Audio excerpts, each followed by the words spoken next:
ओम श्री परमात्मने नमः। कार्तिक महात्म्य। भगवत पूजन, दीपदान, यम तर्पण, दीपावली कृत्य, गोवर्धन पूजा और यम द्वितीया के दिन करने योग्य कृत्यों का वर्णन।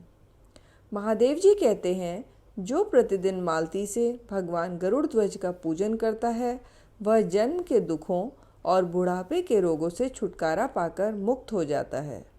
जिसने कार्तिक में मालती की माला से भगवान विष्णु की पूजा की है उसके पापों को भगवान श्री कृष्ण धो डालते हैं। चंदन, कपूर, अर्गजा, केशर, केवड़ा और दीपदान भगवान केशव को सदा ही प्रिय हैं। कमल का पुष्प, तुलसी दल, मालती, अगस्त्य का फूल और दीपदान, ये 5 वस्तुएं कार्तिक में भगवान के लिए परम प्रिय मानी गई हैं। कार्तिकेय केवड़े के फूलों से भगवान ऋषिकेश का पूजन करके मनुष्य उनके परम पवित्र एवं कल्याणमय धाम को प्राप्त होता है। जो अगस्त्य के फूलों से जनार्दन का पूजन करता है उसके दर्शन से नरक की आग बुझ जाती है। जैसे कौस्तुभ मणि और वनमाला से भगवान को प्रसन्नता होती है, उसी प्रकार कार्तिक में तुलसी दल से वे अधिक संतुष्ट होते हैं। कार्तिकेय। अब कार्तिक में दिए जाने वाले दीप का महात्म्य सुनो। मनुष्य के पितर अन्य पितृगणों के साथ सदा इस बात की अभिलाषा करते हैं कि क्या हमारे कुल में कोई ऐसा उत्तम पितृभक्त पुत्र उत्पन्न होगा जो कार्तिक में दीपदान करके श्री केशव को संतुष्ट कर सके। स्कंद। कार्तिक में घी अथवा तिल के तेल से जिसका दीपक जलता रहता है उसे अश्वमेध यज्ञ से क्या लेना है। जिसने कार्तिक में भगवान केशव के समक्ष दीपदान किया है उसने संपूर्ण यज्ञों का अनुष्ठान कर लिया और समस्त तीर्थों में गोता लगा लिया।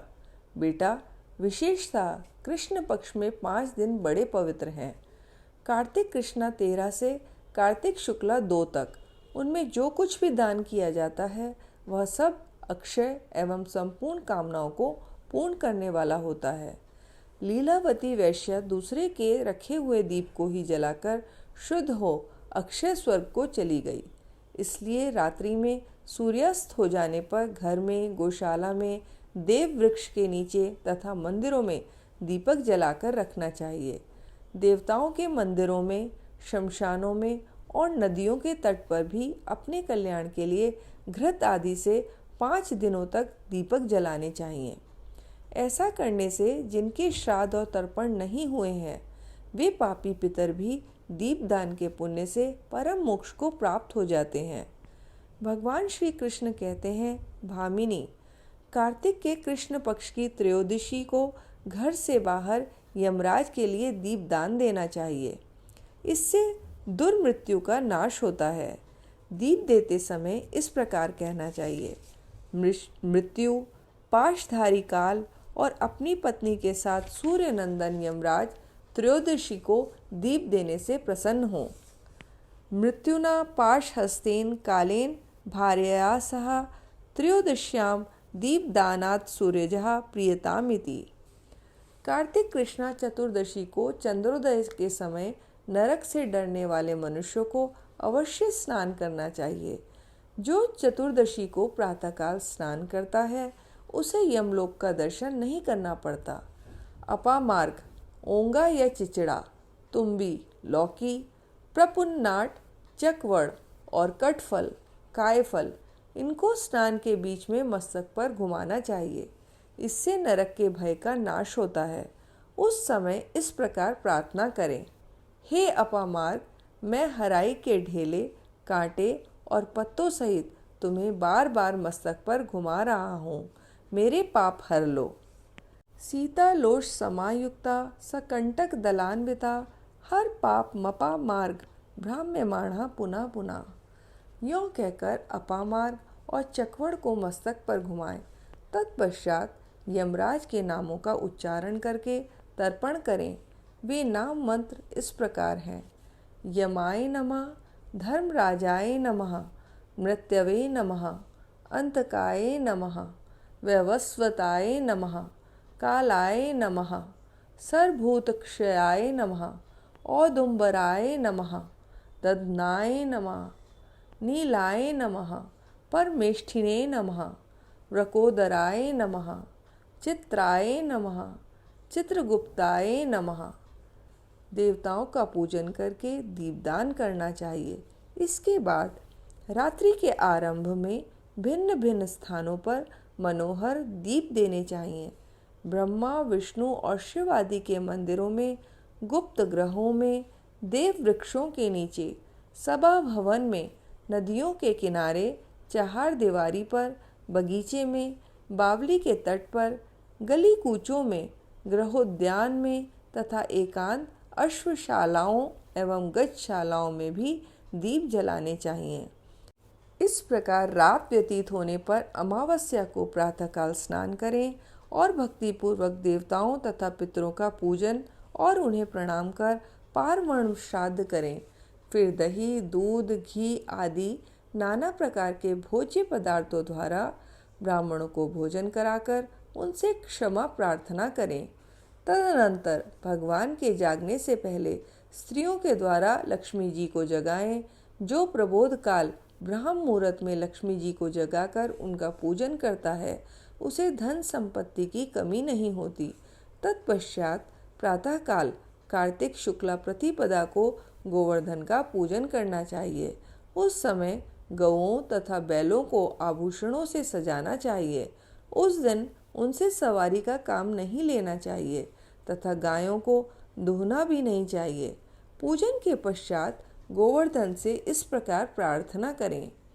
गोवर्धन धराधार, गोकुल त्राणकारक, विष्णु बाहु क्रतोच्छाये, गवाम कोटि प्रदो भव।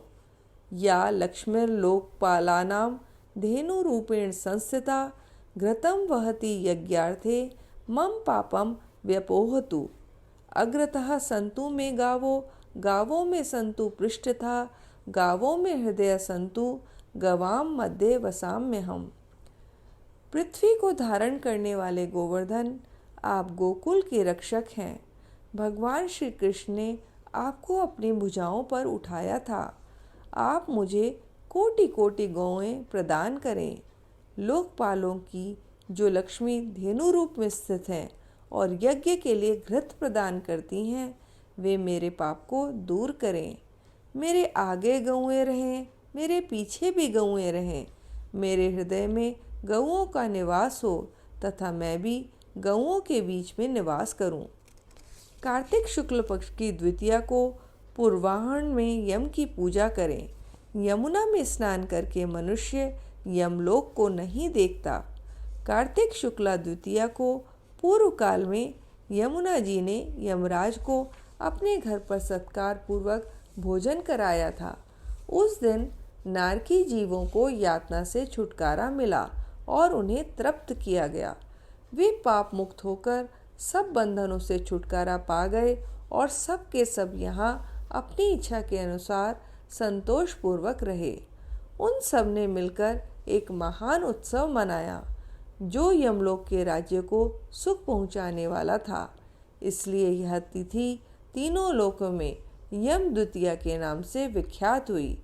अतः विद्वान पुरुषों को उस दिन अपने घर भोजन नहीं करना चाहिए।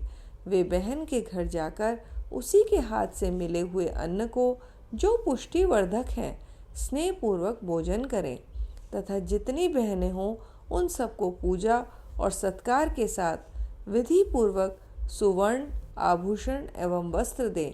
सगी बहन के हाथ का अन्न भोजन करना उत्तम माना गया है। उसके अभाव में किसी भी बहन के हाथ का अन्न भोजन करना चाहिए। वह बल को बढ़ाने वाला है।